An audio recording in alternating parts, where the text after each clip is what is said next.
Usted ha escuchado la frase, es la siguiente frase: toda mi vida he tenido problemas con la autoridad. No me gusta que me manden.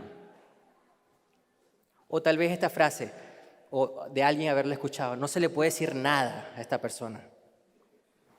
O usted mismo ha dicho: no, es que yo soy muy difícil, yo soy muy difícil.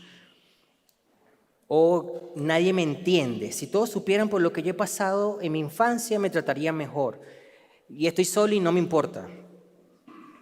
O una pareja, escucharles decir: no existe ningún no existe ningún día del año donde ambos no peleemos. Siempre ha sido pelea tras peleas.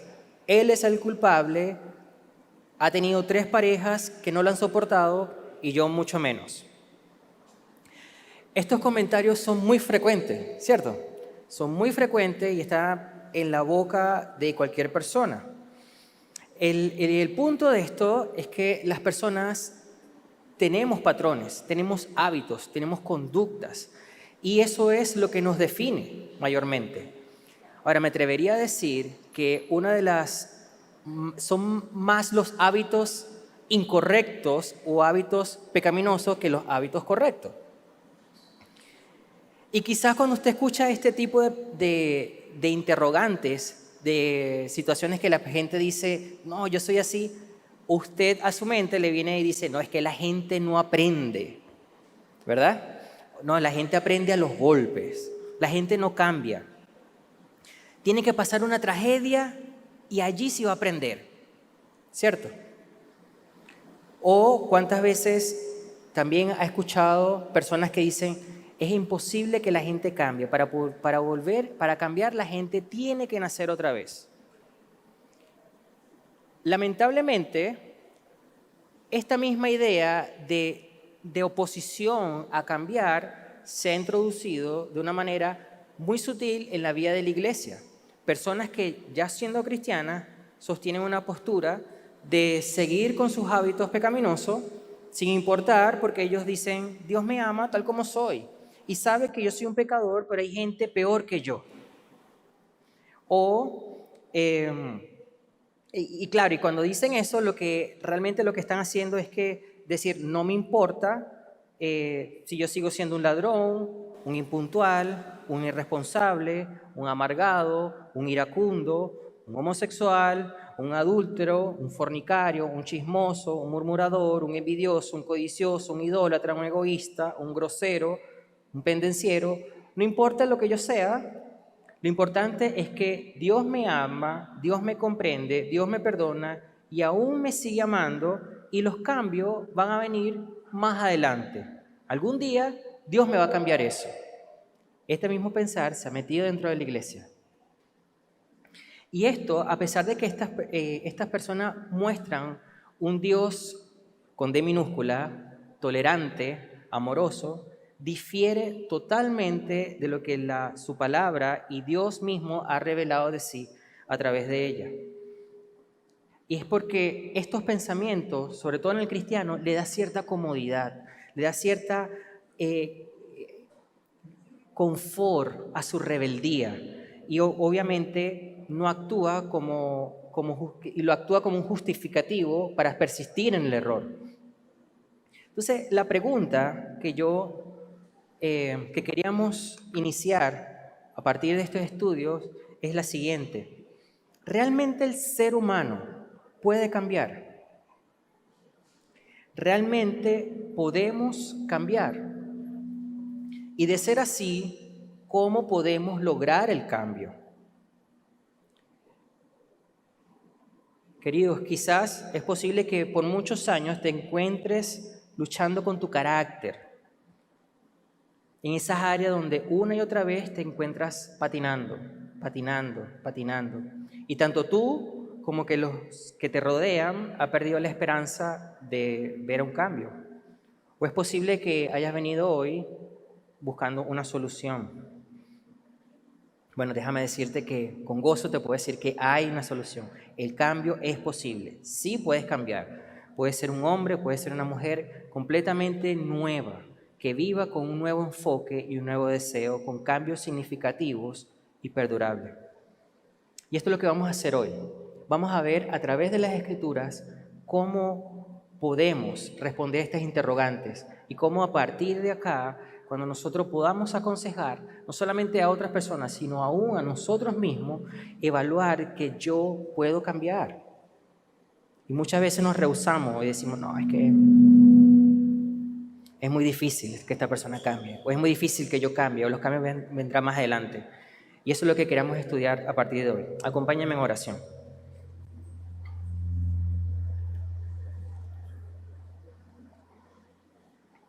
Señor, damos tantas gracias por este día maravilloso que ha permitido en que su congregación se reúna para alabar y exaltar su nombre.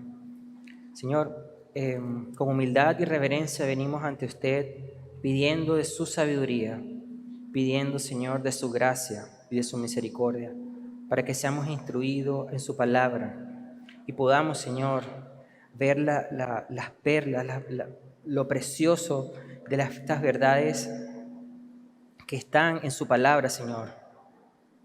Y le pido, Dios, que nos dé el entendimiento, que su Santo Espíritu nos pueda dar la luz necesaria para poder actuar y caminar conforme a ella. Guíe, Señor, este estudio, guíe, Señor, este tiempo, y le pido, Señor, que sea con nosotros durante el resto de la mañana, en lo que va a ser el resto del servicio. A usted damos la gloria y la honra por los siglos de los siglos. Amén.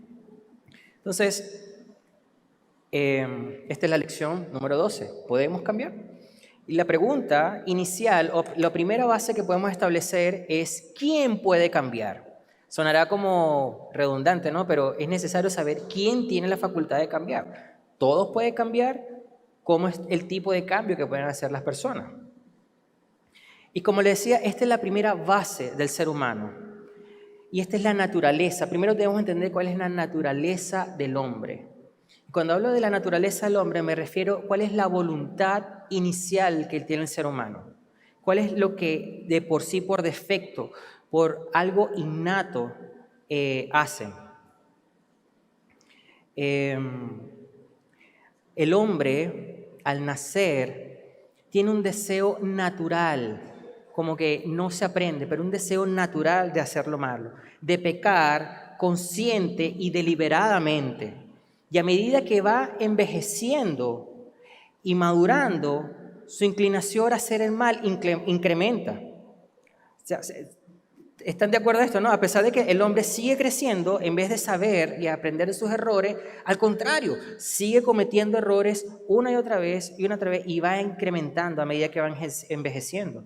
Eso es exactamente porque su corazón está inclinado a hacer el mal, y eso es lo que dice Génesis 6:5, Jeremías 17:9 y Mateo 15:19. Entonces, si el corazón, los deseos, la voluntad innata del hombre es por defecto hacer lo malo, ¿cómo podemos cambiar? Y vamos a ver a través del libro de Efesios cómo podemos hacer esto. Cómo la Biblia, cómo el Señor en su palabra nos alienta a poder cambiar y hacer cambios en nuestras vidas que sean perdurables. Acompáñeme, está allá, pero tiene que acompañarme en su Biblia. Efesios capítulo 2, no sé si pueda leerlo allá. Efesios capítulo 2, versículo del 1 al 10.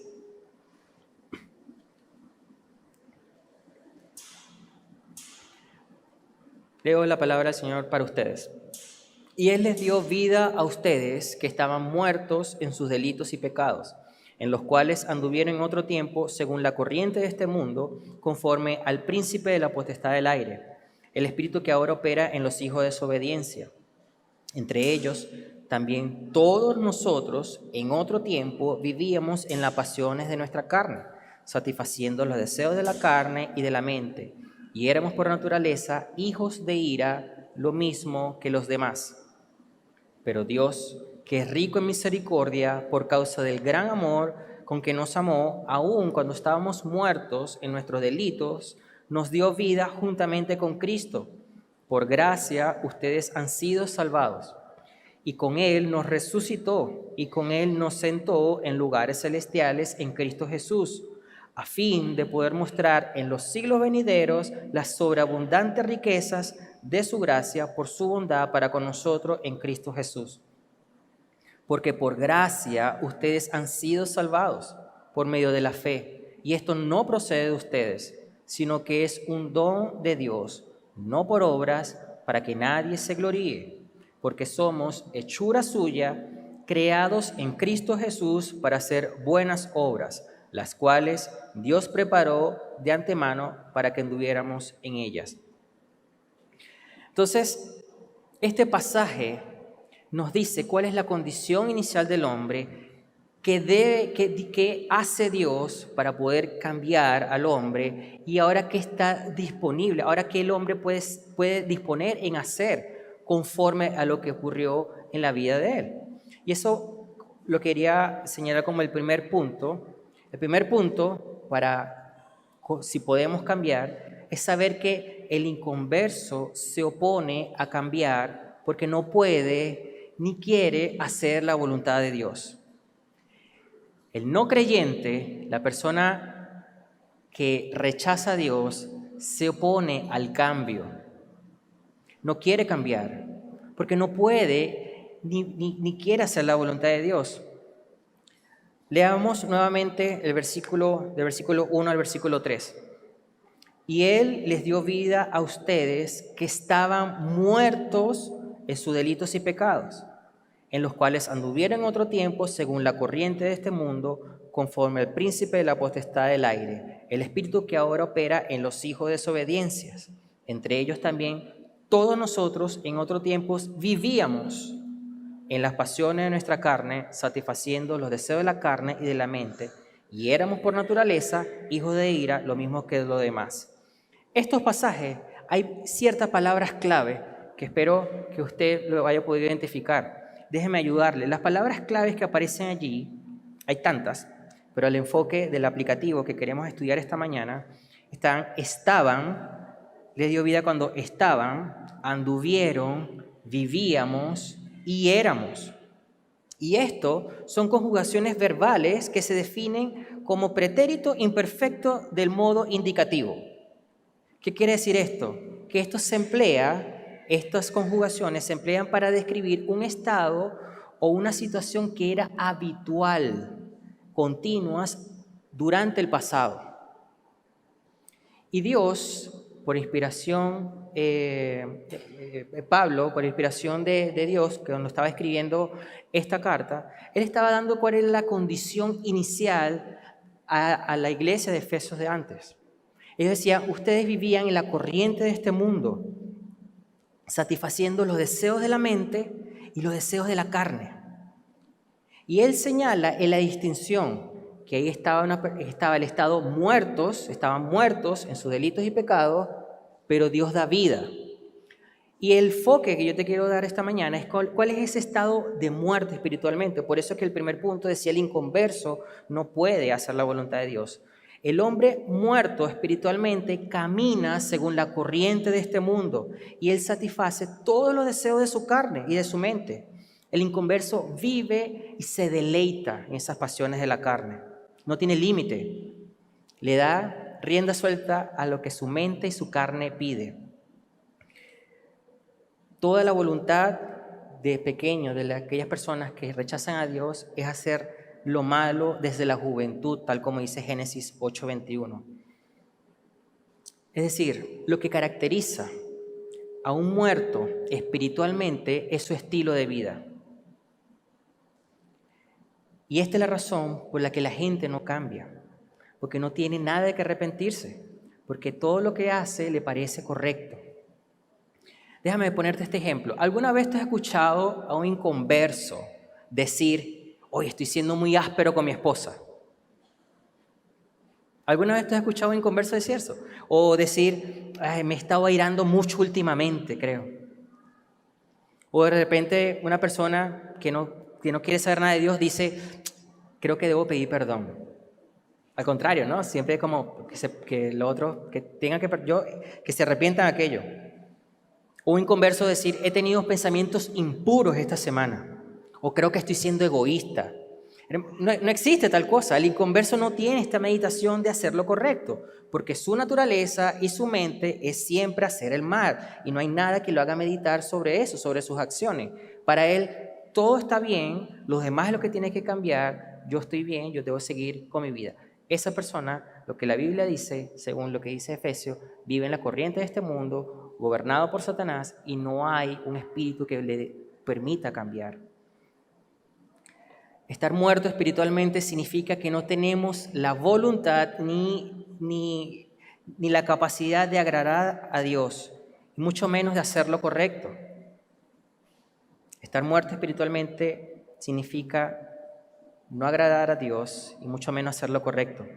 El inconverso, su voluntad por naturaleza es hacer lo malo siempre, y su deseo, todo lo que hace es hacer el mal. Mira cómo la Biblia sigue afirmando esto en 2 Corintios 4:4, en los cuales el Dios de este mundo ha cegado el entendimiento de los incrédulos para que no vean el resplandor del Evangelio de la gloria de Cristo, que es la imagen de Dios. Entonces, si se dan cuenta, ellos tienen la capacidad de poder cambiar, está entenebrecido, no tiene el entendimiento de hacerlo. Romanos, hay un verso adicional, Romanos 8, del 5 al 8, dice lo siguiente: porque los que viven conforme a la carne, ¿recuerdas lo que decía en Efesios, no? Que vive satisfaciendo los deseos de la carne y de la mente. Pablo lo está afirmando acá. Porque los que viven conforme a la carne ponen la mente en las cosas de la carne, pero los que viven conforme al Espíritu en las cosas del Espíritu. Porque la mente puesta en la carne es muerte, pero la mente puesta en el Espíritu es vida y paz. La mente puesta en la carne es enemiga de Dios porque no se sujeta a la ley de Dios. Y aquí está, mira la clave. Pues ni siquiera puede hacerlo, y los que están en la carne no pueden agradar a Dios. El inconverso no puede hacer esto, no puede hacer cambio, porque sus pecados, porque su voluntad es hacer lo malo. Entonces, la realidad del hombre muerto es que está completo, realmente está lleno de hábitos pecaminosos. Y ante esa realidad, la condición de siempre del ser humano es hacer lo malo. Y ante Dios, cuando el hombre peca, ¿qué es? El hombre es culpable. El hombre es culpable por su pecado, por su hábito. Romanos 3:23 dice: por cuantos todos pecaron, no alcanzaron la gloria de Dios. Todos los hombres pecamos, todos nacemos. A nadie se nos explica cuál es el hábito correcto en hacer las cosas. Romanos 6:23 dice: porque la paga del pecado es la muerte, pero la dádiva de Dios es vida eterna en Cristo Jesús, nuestro Señor y Salvador. Entonces, si mi andar es siempre hacer lo incorrecto, si yo nunca me arrepiento, si yo estoy lleno de pecado, si yo estoy siempre en enemistad con Dios, Dios dice en su palabra que la condición de eso, el costo, lo que tú tienes que hacer para poder pagar la sentencia por tus pecados es la muerte eterna. Y eso es lo que vimos en Efesios.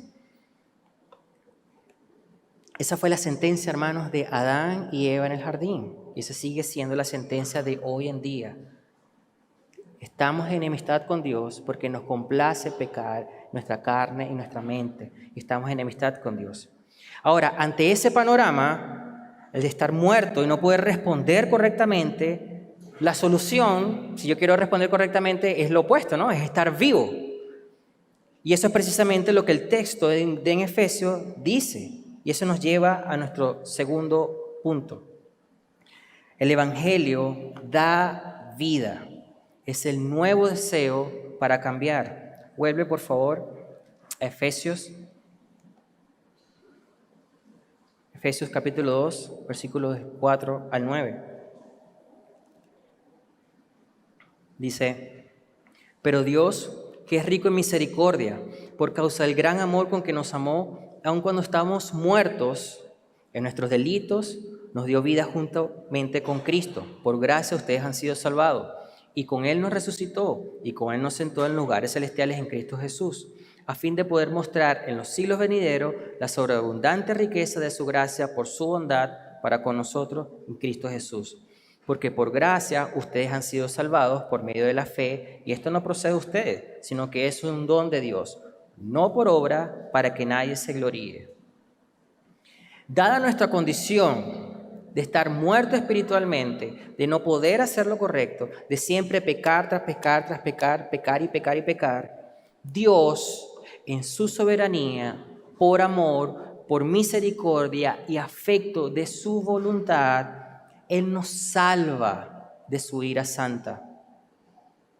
Él nos salva de su ira santa y justa y nos une junto con Cristo, tanto en su muerte como en su resurrección, haciéndonos libres del pecado.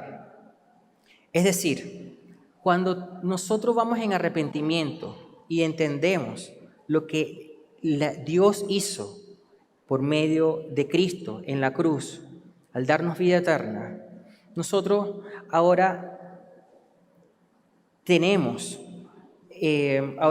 una disposición al pecado, pero ya el pecado no es una obligación. Cuando tú confías en Cristo y te arrepientes y si vas ante Él, una vez más, ahora cuando tú tienes un deseo de pecar, ahora es una disposición que tú tienes, pero ya no es una obligación, porque Cristo te ha hecho libre, haciéndonos libres. Mira lo que dice Romanos 6, del 5 al 7. Porque si hemos sido unidos a Cristo en la semejanza de su muerte, ciertamente lo seremos también en la semejanza de su resurrección. Sabemos esto, que nuestro viejo hombre fue crucificado con Cristo para que nuestro cuerpo de pecado fuera destruido, a fin de que ya no seamos, ¿qué? Esclavos del pecado, porque el que ha muerto ha sido libertado del pecado. Entonces te das cuenta, el hombre está muerto y es esclavo del pecado y no puede cambiar. Solamente cuando Cristo da vida y da un espíritu y cambia y le libera de esa esclavitud del pecado. Eso es precisamente lo que el Señor Jesucristo dijo en Juan 8, 34 36. Jesús le respondió: en verdad le digo que todo el que comete pecado es esclavo del pecado. Y el esclavo no queda en la casa para siempre. El Hijo sí permanece para siempre. Así que si el Hijo los hace libres, ustedes serán realmente libres. Y esta es la gran noticia. Esto es lo que se conoce como el Evangelio. Es la obra que Dios mismo hace. Dios mismo hace para restaurar el corazón del hombre cuando éste va ante Él en arrepentimiento. Un verso adicional que tiene relación con eso es Ezequiel 36, 25 al 27. Dice: entonces los rociaré con agua limpia y quedarán limpios de todas sus inmundicias, y de todos sus ídolos los limpiaré. Además, les daré un corazón nuevo y pondré un espíritu nuevo dentro de ustedes. Quitaré de su carne el corazón de piedra y les daré un corazón de carne. Pondré dentro de ustedes mi espíritu y haré que anden en mis estatutos y que cumplan cuidadosamente mis ordenanzas. ¿Se dan cuenta? La solución es esta, la solución es Cristo. La solución es cuando nosotros realmente, el Señor limpia nuestros pecados, y al limpiar nuestros pecados, a perdonar nuestros pecados, nos da un espíritu nuevo, y Él pone su Espíritu Santo y nos obliga y nos da una voluntad ahora de caminar en sus ordenanzas. Entonces, estar vivo espiritualmente significa que hemos sido reconciliados con Dios. Que por medio del arrepentimiento Dios nos da vida a través de la obra en Cristo en la cruz, y nuestra deuda por pecar fue anulada por la obra de Cristo redentora en la cruz de Calvario. En tal sentido, ahora podemos cambiar. Tenemos un deseo de cambiar y hacer cambios verdaderos y perdurables. El deseo natural del creyente en cambiar proviene por un corazón vivo, regenerado para agradar a Dios y glorificar a Dios. ¿Se dan cuenta de esto? Cuando yo he confiado, yo tengo un espíritu nuevo. Ya no voy en la corriente de este mundo, sino yo cambio. Yo digo, y por eso dice que no hay excusa ahora, porque Dios te ha dado una nueva voluntad. Mira lo que dice Efesios 4, del 17 al 19. Esto digo, pues, y afirmo juntamente con el Señor, que ustedes ya no anden así como también los gentiles, en la vanidad de su mente. Ellos tienen entenebrecido su entendimiento y están excluidos de la vida de Dios por causa de la ignorancia que hay en ellos, por la dureza de corazón. Habiendo llegado a ser insensibles, se entregaron a la sensualidad para cometer con avidez toda clase de impurezas. ¿Te das cuenta? Los gentiles, los que rechazan a Dios, los inconversos, están en la vanidad de su mente, porque su mente, su entendimiento de hacer lo correcto está nublado, está entenebrecido. Y Dios dice que ellos están excluidos de la gloria de Dios. Son insensibles. Y mira lo que dice, afirmando justamente el poder del Evangelio en la vida de la persona, en la vida de las personas. Colosenses 1, del 3 al 6. Colosenses 1, del 3 al 6 dice lo siguiente. Pablo escribiendo a la iglesia de Colosas. Dice, damos gracias a Dios, el Padre de nuestro Señor Jesucristo, orando siempre por ustedes, pues hemos oído de su fe en Cristo Jesús y el amor que tienen por todos los santos, a causa de la esperanza reservada para ustedes en los cielos. De esta esperanza ustedes oyeron antes en la palabra de verdad el evangelio que ha llegado hasta ustedes. Así como todo el mundo está dando fruto constantemente y creciendo, así lo está haciendo también en ustedes desde el día que oyeron y comprendieron la gracia de Dios en verdad. Pablo le está diciendo a los colosenses, mire, yo le doy gracias a Dios por lo que he escuchado de la fe que hay en ustedes. Y esa fe que hay en ustedes es evidente porque cuando ustedes recibieron el evangelio, ustedes entendieron el mensaje, Dios le dio un espíritu nuevo. Y dice, que fíjate como dice en la última parte, dice, dando fruto, y ustedes están dando fruto, llegamos a ver de ustedes, dando fruto constantemente y creciendo. ¿Te das cuenta? El hombre, cuando choca con Dios, cuando el Dios lo rescata, Dios cambia su corazón, Dios cambia su mente. Al tener un espíritu nuevo, un deseo nuevo, podemos hacer lo correcto. Y esto nos lleva a nuestro tercer punto, que la obediencia al cambio es una marca de mi nueva vida. La obediencia al cambio es una marca de mi nueva vida. Efesios 2:10 dice, porque somos hechuras suyas, creados en Cristo Jesús para hacer buenas obras, las cuales Dios preparó de antemano para que anduviéramos en ellas. Hermanos, versículo anterior, 2:9, dice que no es por obra para que nadie se gloríe. No es posible, no es por las cosas que tú hagas, no es porque tú vengas a la iglesia, no es porque tú tengas realmente ciertos destellos de piedad con tu familia, manifiestes amor o tu vecino. No puedes alcanzar la salvación o establecer tu relación con Dios por tus obras, porque eso es lo que decía el texto. Pero ahora el texto, en el versículo 10, nos dice que somos hechura suya, creados en Cristo Jesús para hacer buenas obras. Esa obra que Dios hizo en nuestro corazón de darnos vida, de darnos un nuevo deseo, ahora podemos hacer lo correcto. Ahora podemos caminar, ahora podemos discernir y saber qué cosas yo debo cambiar. ¿Por qué? Porque Dios preparó esas buenas obras, y bendito el Señor que Él mismo las hace, para que nosotros caminemos en ellas y mostremos lo que ocurrió en nuestro interior. Esa obra salvífica despierta en el creyente un deseo de no solo de ahora vivir para Dios, sino también caminar y cambiar en obediencia lo que sea necesario. Esa obra es generada por el Espíritu Santo que ahora vive junto al creyente. Mira lo que dice 2 Corintios 5:17. De modo que si alguno está en Cristo, nueva criatura es. Las cosas viejas pasaron, ahora han sido hechas nuevas. Amén. Esto es hermoso. Colosenses 1:10 dice lo siguiente: para que anden como es digno del Señor, haciendo en todo lo que Él le agrada, dando fruto en toda buena obra y creciendo en el conocimiento de Dios. Entonces te das cuenta que el Evangelio nos da vida, estábamos muertos, vivíamos en entendimiento, no nos interesaba cambiar, no nos interesa cambiar, la gente que conoce a Dios.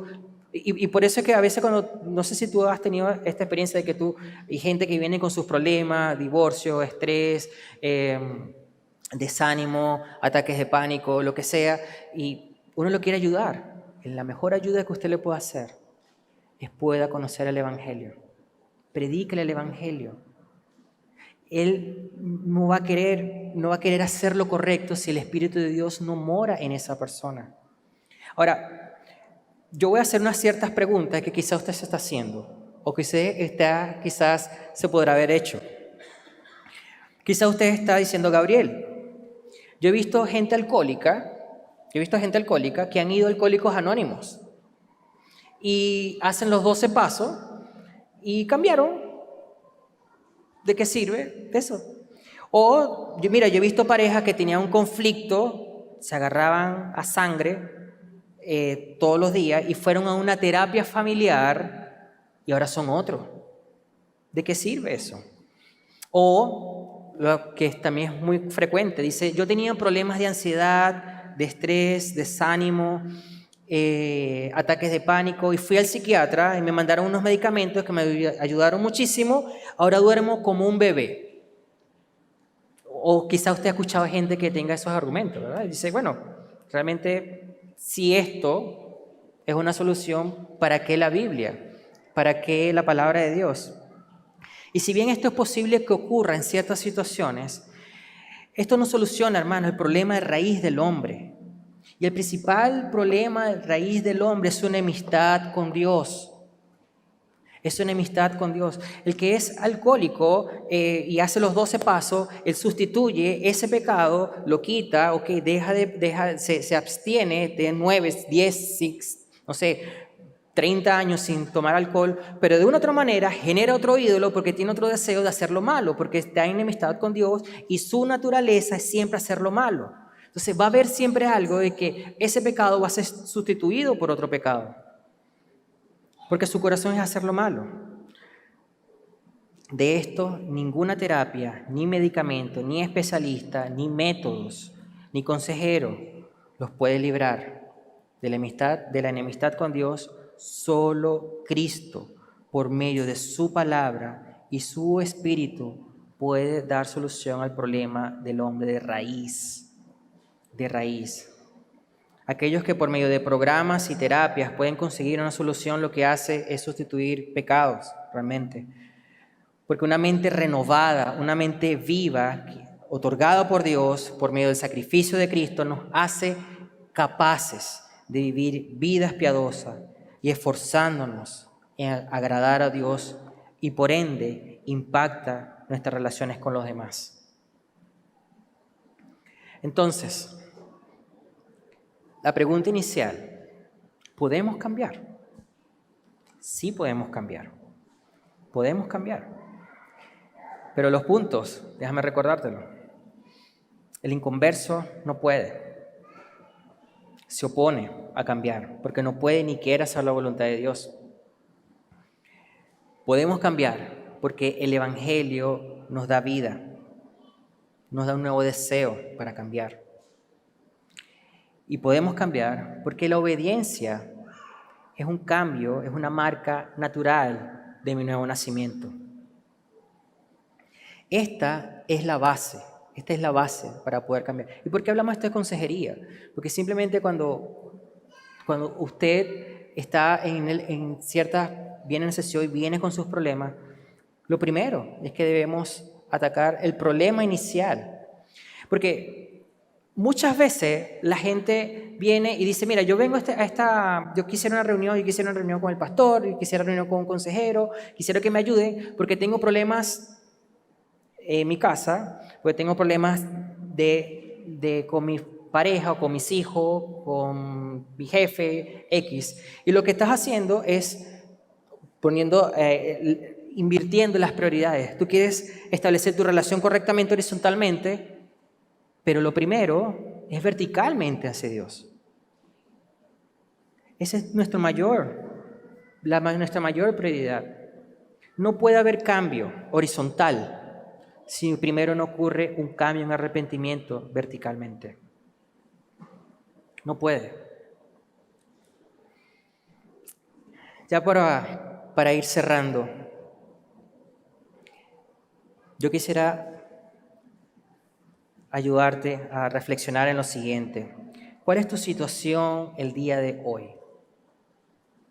¿Cuál es tu situación el día de hoy? ¿Te encuentras luchando con cosas que has querido cambiar y aún no consigues solución? ¿Te encuentras patinando año tras año en esa misma situación? Hermano, la solución es ven a Cristo. Ven a Cristo. Pídele que te haga nacer de nuevo. Ve ante Él, dile, Señor, hazme nacer de nuevo. Ve a Él en arrepentimiento de tus pecados. Tus pecados son muchísimos. Siempre digo que si yo agarrara un pendrive y te lo pongo en tu mente y saco todo lo que tú has pensado o todo lo que tú has hecho que nadie sabe y lo ponemos aquí y lo proyectamos, ¿estarías contento o estarías humillado? ¿Te daría vergüenza?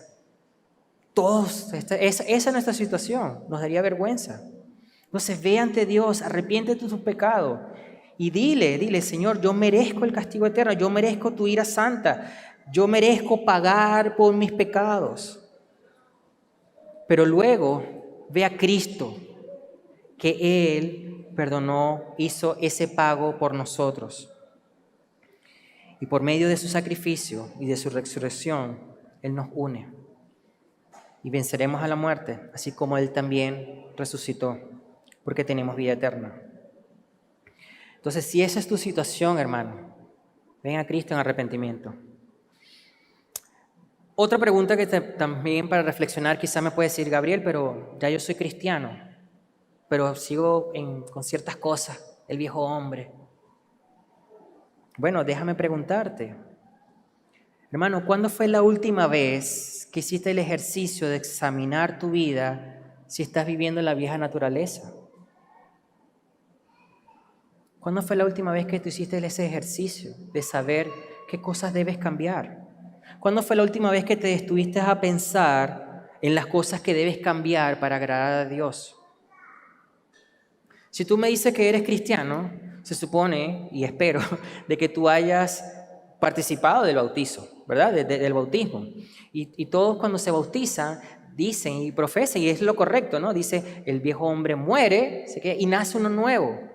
La pregunta es, hermano, si tú has nacido de nuevo y persistes con ciertos patrones de tu vieja naturaleza, ¿dónde quedó ese viejo hombre?